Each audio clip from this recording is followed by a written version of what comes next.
आल्या त्यांनी आपल्याला पिरियड्स किंवा मासिक पाळीविषयी खूप छान माहिती सांगितली। आय होप तुम्हाला ती समजली असेल। पॅड कसं वापरायचं, त्याची स्वच्छता कशी ठेवायची किंवा पाळीविषयी ज्या काही असतील त्या गोष्टी, महत्त्वाच्या गोष्टी, ही कशाची सुरुवात असते, आपल्याला पुढे काय होणार आहे, या सगळ्याविषयी त्यांनी उत्कृष्ट अशी माहिती सांगितली। त्या डेक्कनला मुख्य हॉस्पिटल म्हणून आहे, या हॉस्पिटलमध्ये ते आता काम करत आहेत आणि त्यांची एक संस्था आहे अस्मिता फाउंडेशन।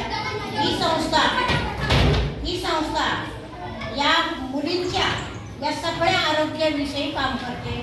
जर तुम्ही सुद्धा आता ही माहिती ऐकली ना, त्यांनी तुमच्या जवळ 2 पॅड ठेवायला सांगितले। जर कोणत्याही मुलीला असा त्रास होत असेल तर त्यांना तुम्ही मदत करू शकता किंवा तुम्हाला आलं तर तुम्ही तुमच्यासाठी सुद्धा त्याचा वापर करू शकता। ना की हे लपवून ठेवण्याची गोष्ट आहे, ही सगळ्यांना येणार आहे। जेव्हा मुलगी म्हणून जन्माला आली तेव्हा तिला हे पिरियड्स येणार हे आपल्याला माहिती असतं आणि हे त्याच्यानंतर आपली जनन क्षमता विकसित होणार असते। याच्याविषयी त्यांनी अतिशय उत्कृष्ट माहिती सांगितली।